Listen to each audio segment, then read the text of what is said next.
Prezados irmãos, a paz do Senhor Jesus. Com grande satisfação que estamos aqui mais uma vez para a aula da Escola Bíblica Dominical. Este que vos fala é o diácono Adão Isaías, e este é mais um trabalho da Igreja Evangélica Assembleia de Deus, Ministério Paulista, em Cocaia, São Paulo, presidida pelo pastor José Werneck Santos. Desde já eu quero agradecer aos nossos superintendentes, pastor Edi e ao diácono Osto, que nos honrou com esta oportunidade de hoje estarmos aqui aprendendo um pouquinho mais acerca da palavra de Deus, juntamente com os irmãos. E hoje nós vamos estudar a lição de número 8, datada de 24 de maio de 2020. Ela traz por título, Edificados sobre o fundamento dos apóstolos e dos profetas. O nosso textuário está em Efésios, capítulo 2, versículo 20, que nos diz, edificado sobre o fundamento dos apóstolos e dos profetas, de que Jesus Cristo é a principal pedra de esquina. A nossa verdade prática nos diz, Jesus Cristo é a pedra basilar da igreja, que está edificada por meio dos ensinamentos dos apóstolos e do testemunho dos profetas. A nossa leitura bíblica em classe, os irmãos que puderem acompanhar conosco, está em Efésios capítulo 2, versículo 20 ao 22 e Mateus capítulo 7, versículos 24 ao 27. Nos diz assim, edificados sobre o fundamento dos apóstolos e dos profetas, de que Jesus Cristo é a principal pedra da esquina, no qual todo edifício bem ajustado cresce para templo santo no Senhor, no qual também vós juntamente sois edificados para a morada de Deus no Espírito. Mateus capítulo 7, versículo 24. Todo aquele, pois, que escuta estas minhas palavras e as pratica, assemelhá-lo-ei ao homem prudente que edificou a sua casa sobre a rocha. Desceu a chuva, e correram rios, e assopraram ventos, e combateram aquela casa, e não caiu, porque estava edificada sobre a rocha. E aquele que ouve estas minhas palavras e as não cumpre, compará-lo-ei ao homem insensato, que edificou a sua casa sobre a areia. E desceu a chuva, e correram rios, e assopraram ventos, e combateram aquela casa, e caiu, e foi grande a sua queda. O objetivo geral de hoje, meus irmãos, é mostrar que a base da igreja, da qual estamos alicerçados, está na doutrina dos apóstolos e no ensinamento dos profetas. E nós vamos, assim, adentrar a nossa lição de hoje, sabendo que já na lição anterior nós aprendemos aí que houve aí uma reconciliação efetiva na cruz, propiciada por Jesus Cristo quando entregou-se em sacrifício, cumprindo aí toda a lei. Sabemos também, como aprendemos, que uma parte desta lei ela foi abolida, não que ele não a cumpriu, ele cumpriu toda a lei, mas as leis cerimoniais deixaram então de existir a partir de então, pois ele cumpriu ali esse ato e o ato que ele cumpriu foi efetivo e não há mais hoje a necessidade de se matar animais para fazer a expiação dos pecados do povo, pois o sacrifício de Jesus ele é eficaz e não há mais esta necessidade. E nós vemos também que nos versículos que nós lemos, que Paulo ele mostra que a igreja é como um edifício em construção. Ele faz esta comparação. E ele mostra também que a pedra angular da esquina é Jesus. E que também, que nós temos aprendido hoje, está fundamentado na doutrina dos apóstolos e dos profetas. E é isso que nós vamos estar hoje entrando, sabendo que há um propósito divino para que nós sejamos o quê? Templo santo no Senhor. Que nós sejamos o quê? Morada do Espírito Santo. E nós vamos ver que lá no Antigo Testamento, já adentrando aí no primeiro tópico, que traz por título um edifício espiritual, nós vemos que antes lá o santuário judeu, que começou lá com o tabernáculo, e posteriormente, mais à frente, após Salomão, que recebeu já maior parte dos materiais para a construção do templo de seu pai Davi, que Deus não permitiu que ele construísse o templo, mas Salomão edificou ali o templo ao Senhor, então os judeus eles conheciam aquele lugar como morada do Senhor. Mas nós vemos que até mesmo o próprio Salomão, né, ele disse que Deus ele não poderia ficar recluso a um ambiente, a um local que foi construído ali por mãos humanas. Isso nós vamos ver já um pouquinho mais adiante. Só que nós vemos o quê? Que com esta ideia fixa daquele lugar para adoração, começou o quê? A surgir uma separação entre judeus e gentios, pois os gentios eles não tinham o direito de adentrar ali ao templo, somente os judeus, e isso causou ali uma certa inimizade entre judeus e gentios. Porém, nós vemos que Jesus, ao entregar-se em sacrifício, ele veio o quê? Para reconciliar. Quando ele aboliu ali essas leis cerimoniais, ele fez agora uma quebra desta questão, dessa inimizade que existia entre judeus e gentios por conta desta separação do lugar de adoração a Deus. Isso nós vemos, né? Efésios capítulo 2, versículos 18 e 19, onde Paulo diz: porque por ele ambos temos acesso ao Pai em um mesmo Espírito. Ou seja, ambos, quem é esse ambos? São judeus e gentios. Eles estavam agora, né, quebrou-se ali aquela separação e agora todos tinham o privilégio, o direito de adentrar na presença do Pai, de ter acesso ao Pai. E no 19 diz: assim que já não sois estrangeiros nem forasteiros, mas concidadãos dos santos e da família de Deus. Então, nós vemos que com esta abolição, né, após ser abolido essas leis cerimoniais, onde quebrou esta separação, o templo judaico, então, ele perde um pouco da sua relevância. E agora um novo conceito de santuário é apresentado, né? E nós vemos aí no subtópico 2, né, o santuário cristão, né?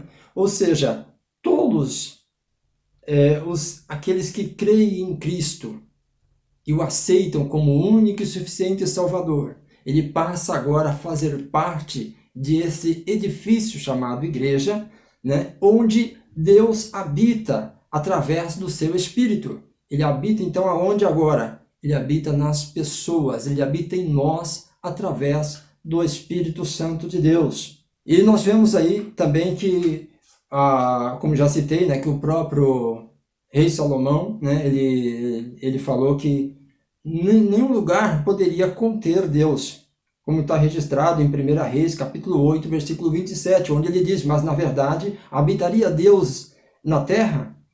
Eis que os céus e até os céus dos céus não te poderiam conter, quanto menos esta casa que eu tenho edificado. Ou seja, ele sentiu isso, que aquilo não era capaz, porque Deus ele é um ser onipresente e é um Deus que ele emana dele todo o poder, e aquilo ali não poderia conter ele, uma casa feita por mãos de homens. E também nós vamos ver depois Estevão também falando, né, que Deus ele não habitaria em templos feitos por mãos humanas, como registrado em Atos capítulo 7, versículo 48, onde ele diz: mas o Altíssimo não habita em templos feitos por mãos de homens, como diz o profeta. Desse modo, nós vemos que os crentes, tanto os judeus como os gentios, agora eles tornaram-se o quê? O templo do Espírito Santo de Deus. Ou seja, o nosso corpo hoje é templo vivo do Espírito Santo de Deus.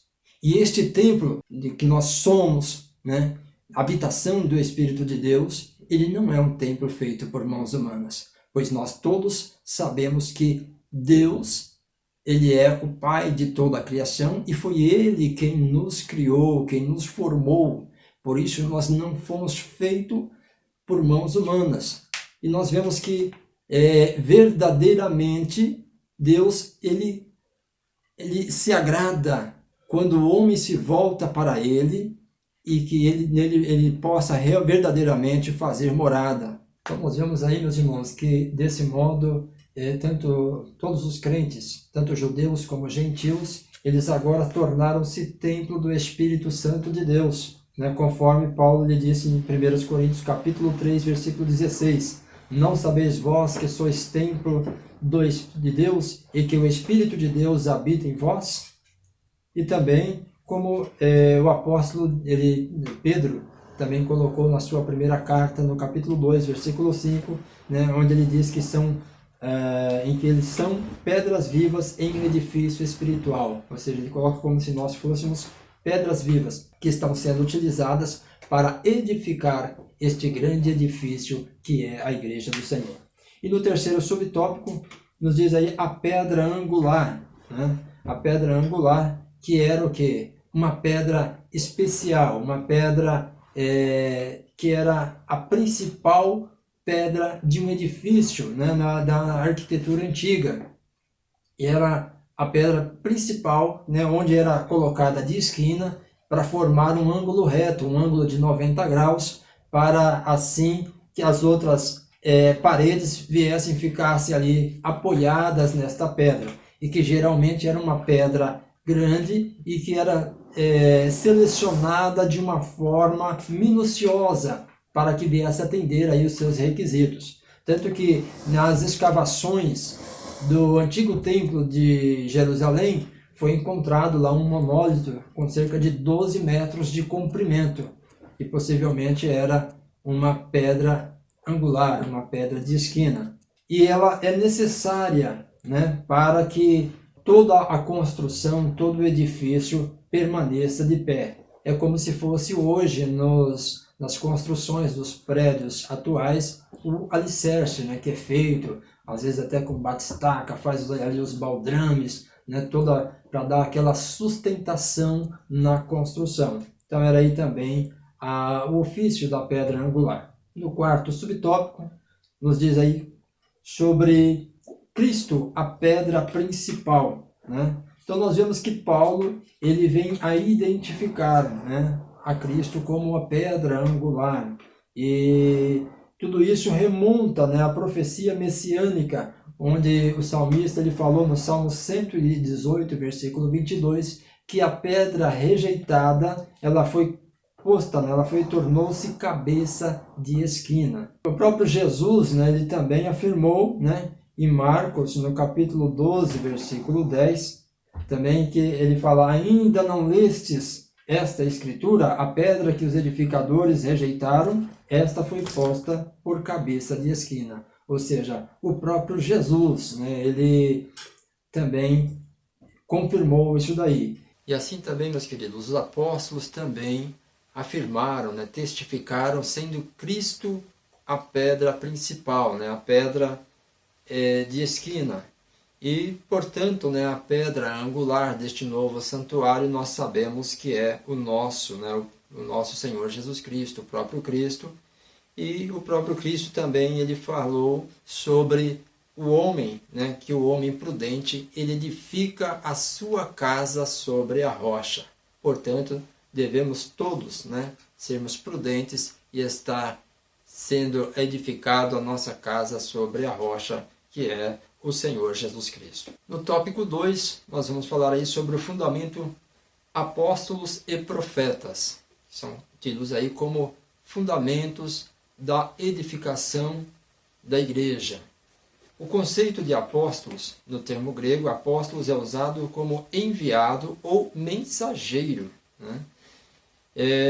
O apóstolo é concentrado na natureza da missão de Cristo, né? Que ele foi enviado para ser o Salvador do mundo. E da mesma forma, nos evangelhos, né, sinóticos, Mateus, Marcos e Lucas, eles também se referem aos 12 discípulos que foram escolhidos por Jesus como apóstolos, pois eles foram testemunhas oculares de toda a vida, morte e ressurreição de Jesus. Portanto, eles são aqueles que têm a maior autoridade para falar sobre o assunto e os quais merecem todo o nosso crédito, pois eles viveram com o Senhor Jesus. E também assim, logo na sequência, nós vemos também o apóstolo Paulo, que não fez parte daqueles 12, mas que também foi chamado por Jesus para ser apóstolo, para ser um enviado para propagar o Evangelho de Cristo, para levar a mensagem de boas novas aos gentios, aqueles que ainda precisavam ser alcançados pelo Evangelho de Cristo. E nós vemos que, nesse aspecto, os apóstolos eles foram comissionados para fazerem ali a base da igreja primitiva. Então eles vieram trazendo ali todo o aparato e o ensino doutrinário. E é o que nós vemos aí no subtópico 2, né, que fala sobre a doutrina dos apóstolos, né, que é uma coisa difícil a gente desassociar às vezes a pessoa do seu ofício, embora eles propriamente dito, né, os apóstolos, eles não eram o fundamento da igreja, né? Dessa edificação, desse edifício como Paulo trata, mas no entanto a doutrina, o ensinamento que eles trouxeram é que são o fundamento desse edifício. E os apóstolos eles receberam a doutrina diretamente de Cristo. Então eles têm ali, conforme nós podemos ver em Atos capítulo 2, e versículo 42, que nos diz: e perseveravam na doutrina dos apóstolos, e na comunhão, e no partir do pão, e nas orações. Então nós vemos que eles receberam o ensino da parte de Jesus, e eles perseveravam, mantendo o mesmo ritmo, né? E com todo, sem se esquecer dos ensinamentos de Jesus, sem deixar cair alguma coisa, né? Ou deixar cair no esquecimento. Mas eles perseveravam para que não fosse violado de forma alguma e que ninguém pudesse colocar ou tentar remover a pedra de esquina, pois a pedra de esquina ela jamais pode ser removida. Se você remover essa pedra de esquina, todo o edifício ele desmorona, né? Ele não consegue prosseguir. No terceiro tópico, meus irmãos, fala sobre o testemunho dos profetas. A palavra grega, profetes, significa proclamador e intérprete da revelação divina. E é bom nós gravarmos bem, salientar, que em Efésios 2:20, quando ele diz sobre apóstolos e profetas, indica ali tratar dos profetas da igreja. Não se refere aos profetas do Antigo Testamento, mas sim os apóstolos, os profetas, melhor dizendo, ali da atualidade ali da igreja primitiva.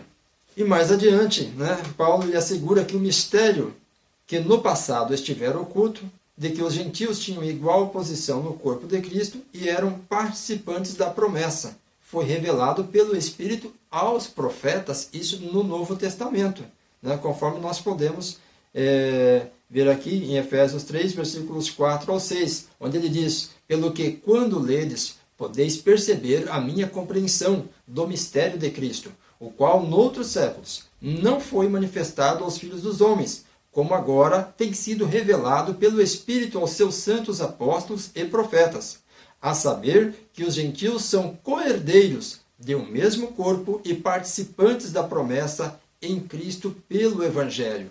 Ou seja, esta revelação, ela veio, né, inspirada e demonstrada pelo Espírito Santo aos profetas. Ou seja, hoje os gentios, né, que nós fazemos parte também, e judeus, eles fazem parte de um mesmo corpo, né, do corpo de Cristo, da Igreja Santa de Cristo. E não existe mais esta divisão. Ou seja, todos nós fazemos parte da parte que perfazem, né, o alicerce da Igreja de Cristo. No terceiro e último tópico, nós vamos ver aí, edificados para a morada de Deus. Primeiro, o subtópico, ele diz, edifício bem ajustado. Essa expressão, meus irmãos, nos edifício bem ajustado, nos indica que nós precisamos estar em perfeita concordância com a palavra de Deus. E que em todo o tempo nós precisamos estar nos desenvolvendo, nos aperfeiçoando como crentes em Jesus. Nós não podemos estarmos estáticos ou parados. Nós precisamos verificar os parâmetros da palavra de Deus e darmos sequência naquilo que Deus nos comissionou, naquilo que Ele colocou em nossas mãos para fazer. Pois se nós não estivermos ajustados de tal forma, nós vamos nos comportar como filhos desobedientes. E não é dessa forma que nós devemos estar, mas nós devemos estar como filhos obedientes para que a igreja de Deus ela possa crescer. Este crescimento depende desse ajuste, de estarmos bem ajustados. Portanto, meus irmãos, o crescimento da igreja ela depende de nós estarmos bem ajustados, bem em concordância com a palavra. Conforme nós podemos ver também uma confirmação em 2 Coríntios capítulo 13, versículo 11, que nos diz: quanto ao mais, irmãos, regozijai-vos e sede perfeitos, sede consolados, sede de um mesmo parecer, vivei em paz, e o Deus de amor e de paz será convosco. Portanto, nós vemos que em tudo isso, quando nós estamos nos ajustando, nos aperfeiçoando, nós começamos a produzir em nós os frutos do Espírito. Eles começam a ser demonstrados em nossas vidas. E nós começamos a sermos diferentes. Não tem como uma pessoa vir para Cristo, aceitar a Cristo e não ser transformado. A Bíblia nos diz que aquele que está em Cristo é agora uma nova criatura. Então, verdadeiramente, as coisas velhas se passaram e eis que tudo se fez novo. E o novo homem, a nova pessoa em Jesus, ela começa agora a produzir frutos dignos de arrependimento. Ela começa a ter condutas diferentes. Então, é dessa forma que nós devemos ser e nós temos que prosseguir, para que nós venhamos alcançar uma posição de verdadeiramente nos tornarmos crentes bem ajustados e santos. Por quê? Quando o Paulo ele diz que o crente bem ajustado ele torna-se templo santo no Senhor. E nós devemos verdadeiramente levar em consideração de que a santidade ela é aperfeiçoada a cada dia. Ou seja, a santidade ela é gradativa, é diferente da justificação que nós recebemos no ato que cremos e aceitamos a Cristo. Porém, a santificação ela é gradativa. Então, dia após dia, eu tenho que me esforçar para ser separado do pecado, que este é o significado da santidade. E nós devemos agir desta maneira. No segundo subtópico, nos diz sobre o templo santo no Senhor. A palavra aqui usada para templo é o vocábulo naon, que designa o recinto interior do lugar santíssimo. Ou seja, o lugar onde somente o sumo sacerdote adentrava e somente também uma vez por ano. Porém, a analogia que Paulo faz aqui não é para simular, ou fazer um paralelo com um recinto material, mas sim para dizer que ao crente se tornou um templo santo, ou seja, hoje nós temos acesso direto com o Pai. Somente o sumo sacerdote tinha esse acesso direto, uma vez por ano, e hoje, conforme o crente ele foi separado do pecado e ele tornou-se templo do Senhor, conforme Paulo ele diz em 1 Coríntios capítulo 3, versículo 16, onde ele menciona: não sabeis vós que sois o templo de Deus e que o Espírito de Deus habita em vós? Portanto, meus irmãos, hoje nós somos templo do Senhor e o Espírito Santo de Deus, ele habita em nossas vidas. Mais um motivo para nós nos atentarmos e nos preocuparmos com todas as nossas ações, com tudo aquilo que nós fazemos, para que nós não venhamos desagradar o Espírito de Deus. E, além do mais, quando nós procuramos viver em santidade, nós passamos a desfrutar de plena comunhão com Deus. E isso acontece de uma forma muito maravilhosa, pois quando nós, assim então, nos tornamos morada de Deus e nós nos regozijamos por assim sermos templo do Espírito de Deus. O terceiro e último subtópico nos fala sobre a morada do Altíssimo. No Antigo Testamento, todas as vezes que falava sobre a morada do Altíssimo, fazia uma alusão primeiramente ao tabernáculo e posteriormente ao templo, né, que foi edificado por Salomão.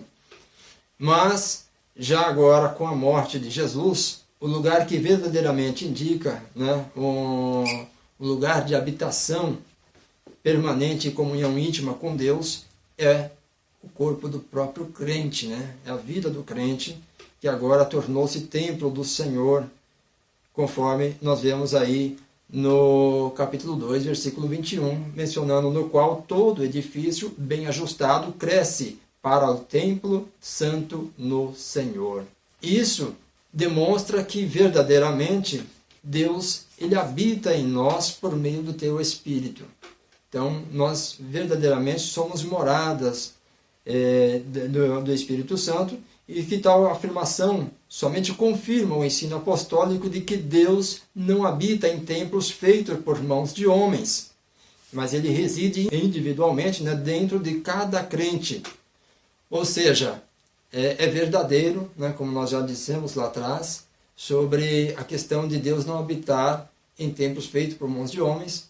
O próprio Salomão também mencionou isso. E nós não somos feitos por mãos de homens, né? Já tentaram de diversas formas alguém criar aí um clone humano, mas até hoje isso não é possível, e muito menos na condição que é o homem. O corpo do homem é algo que somente Deus faz. Nós vemos aí a capacidade até do próprio corpo, quando você sofre um corte, alguma coisa, se regenerar. Até hoje, os homens que criam aí os supercomputadores, tudo mais, eles não conseguem fazer uma máquina que, ao quebrar, ela consegue se auto-recompor, né? Se auto-regenerar. Não tem como. E Deus ele criou desta forma. Nós sabemos que verdadeiramente nós, hoje, que aceitamos a Cristo, somos templo de Deus, e que não fomos feitos por mãos humanas, nós fomos criados pelo nosso Senhor. E para finalizarmos, irmãos, foi muito boa a comparação que Paulo ele fez da igreja com um edifício em construção, né? Porque, na verdade, a igreja, ela, até que Cristo, né, arrebate a sua igreja, nós estamos em plena fase de crescimento. Nós precisamos, dia após dia, estarmos fazendo parte da grande comissão, evangelizando, levando boas novas àqueles que estão ainda aprisionados pelo inimigo, para que também sejam libertos e que tenham o mesmo privilégio que nós, de termos nosso Senhor como nosso Salvador também, que nos livrará da condenação futura.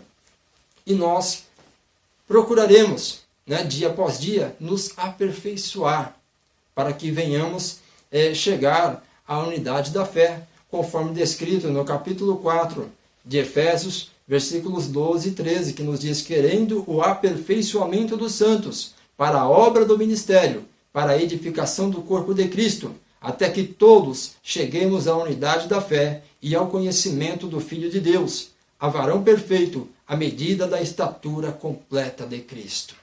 E assim, esse é o nosso objetivo, meus irmãos. Esse é o nosso alvo. Portanto, meus queridos, vamos permanecer firmes, sempre firmes e constantes, sempre abundantes na obra do Senhor. Meus queridos, vocês que assistiram até o final deste vídeo, que Deus abençoe poderosamente a vida de cada um de vocês e que todos tenham um excelente dia na paz do Senhor.